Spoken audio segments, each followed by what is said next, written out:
आज की डेट में अगर मैं सैलरी पर्सन की ही बात कर लेता हूँ, जैसे जो सैलरी पर जॉब कर रहे हैं, वो कौन से सेक्टर में पैसा लगाएं, कौन से ऐसे स्टॉक मार्केट में कुछ स्टॉक चल रहे हैं कि हाँ ये सेक्टर सबसे बेस्ट है, इसमें इन्वेस्ट करा जाए, ये देखिए, कैसे डिसाइड करा जाए? मेरा इसमें भी मेरा वही मानना है कि एक तो डायरेक्ट मत करो, आप डायरेक्ट अच्छा। स्टॉक्स मत लो, ठीक है। अगेन आपको पता नहीं होता कब जाना है, बाहर जाना है, कब रहना है। अचानक से 100 का शेयर 120 हुआ, आपको लगेगा यार मैंने तो बहुत पैसे बना लिया, बाहर निकल गया, उस शेयर में ताकत थी 120 का 200 होने की, तो आप तो मिस कर गए। पर एक फंड मैनेजर नहीं करेगा ये गलती। फंड मैनेजर को पता होता है कि यार मेरे को होल्ड करना है, मैं रहूंगा इसके साथ। तो अगर आपको कोई सेक्टर में भी इन्वेस्ट करना है, तो जैसे आपको कौन से सेक्टर में इन्वेस्ट करना है, ये आप नहीं, ये सरकार निवेश डिसाइड। भारत का सबसे बड़ा निवेशक सरकार है, सबसे बड़ा खर्चा अगर कोई करता है तो वो सरकार करती है। तो अगर सरकार ने बजट में बोल दिया मैं 11,11,111 करोड़ रुपए इंफ्रास्ट्रक्चर में डालने वाली हूँ और उसमें से 3 लाख करोड़ में रेलवेज में डालने वाली हूँ, तो आपको पता है रेलवेज वाले स्टॉक भागेंगे। अब कौन सा भागेगा ये नहीं पता।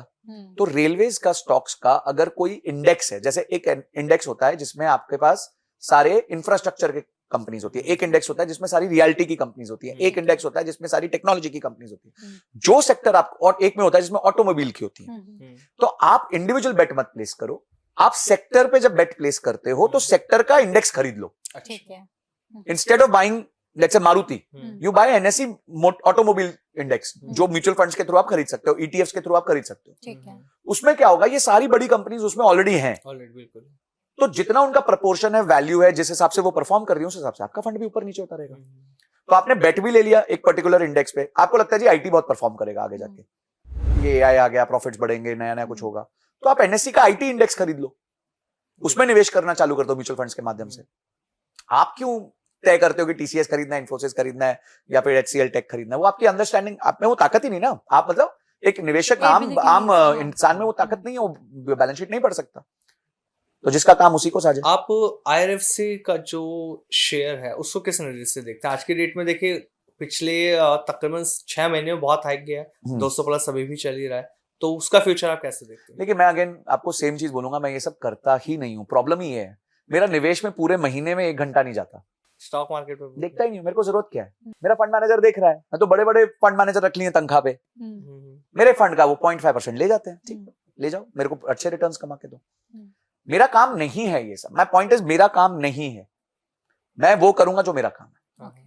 बस देखो, मेरी लाइफ बहुत ही सिंपल है, और पैसा सिंपल होके ही पैसा कमाया जा सकता है, कॉम्प्लेक्स लोग पैसा नहीं कमा सकते। जितने बड़े, आज मुझे एक बात बताओ, हल्दीराम 8,000 करोड़ कमाता है, 1,000 करोड़ के आसपास उसका प्रॉफिट है, ठीक है, वो चाहे तो रियल एस्टेट का धंधा भी कर सकता है, क्यों नहीं करता? उसको आता नहीं है, तो वो क्या कहता है, अपने को भुजिया बनानी आती है ना, अपन भुजिया बनाते हैं, अपन ये रियल एस्टेट का, नहीं तो लालच आ जाता है ना, 1,000 करोड़ पड़ा है, मैं तो एक काम करता हूँ, गुड़गांव में सबसे सुंदर जमीन खरीद के सबसे सुंदर घर बनाऊंगा। अरे तुम्हारा काम ही नहीं, तुम्हें आता नहीं है भाई, तुम भुजिया बनाओ। सही बात है। तुम भुजिया बढ़िया बनाते हो, नान बढ़िया बनाते हो, भेजाओ। आज वो 1 लाख नान एक्सपोर्ट करता है महीने दिन के, तो आप वहां 1 लाख को 2 लाख करो ना। जो चीज में आप माहिरी पा चुके उसको और बेटर करो। ब्रूस ली क्या कहते थे, मैं उस आदमी से नहीं डरता जिसको 10,000 किक आती है, मैं उस आदमी से डरता हूं जिसने एक किक 10,000 बार प्रैक्टिस करी है। तो अगर आपको सुपर सक्सेसफुल बनना है तो एक ही चीज में बनो, ये 10 चीजें मत करो, नहीं तो जिंदगी वो jack of all trades master of none वाला हिसाब हो जाएगा। तो आपका अगर इन्वेस्टमेंट करनी है जिंदगी भर, तो आप ये सब छोड़ो काम, आप एक फंड मैनेजर को ज्वाइन करो, फंड हाउस को ज्वाइन करो, सीखो समझो, और अपने करियर को 15-20 साल वहां डेवलप करो, तो आप फिर इक्विप होते हो स्टॉक्स खरीदने के। आपको अगर पायलट बनना है तो आपको 15 साल लग जाते हैं कैप्टन की सीट में पहुंचने में, तब तक आप वो बगल वाले होते हो, हेलो लेडीज एंड जेंटलमैन, है ना, today's captain is mister this, तो यही कर रहे हो तो आप। तो समय लगता है भाई, कोई भी चीज में आपको करियर बनाने में समय लगता है। डॉक्टर बनना है तो पहले आप बहुत टाइम तक जूनियर होते हो, लॉयर बनते हो तो बहुत बड़े लॉयर को पहले असिस्ट करते हो, चार्टर्ड अकाउंटेंट होते हो तो इंटर्न होते हो, एमबीए होते हो तो पहले एग्जीक्यूटिव बनते हो, फिर आप धीरे धीरे करके सीईओ बनते हो। पर मार्केट में पहले दिन सबको महीने का डबल करना है, पता नहीं क्या अपेक्षा लेके आते हैं मार्केट में यार लोग, क्यों ऐसे आते हैं, आई डोंट अंडरस्टैंड। मेरा आज तक ये मतलब ये ह्यूमन, देखिए इसमें ना हम कहते हैं कि 3 चीजें वर्क करती हैं, FGH, fear greed hope. Fear greed hope, ये 3 चीजें मार्केट के पूरे मार्केट को मूव करने के लिए, ये 3 ही इमोशन है। अच्छा। बहुत डर लग रहा है, बहुत लालच है, और बहुत उम्मीद है।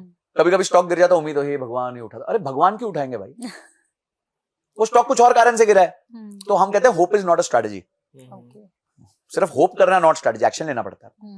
तो ये सब अपना काम नहीं है, अपना काम करो, मस्त रहो, स्वस्थ रहो, SIP करो, मार्केट को देखो तक नहीं,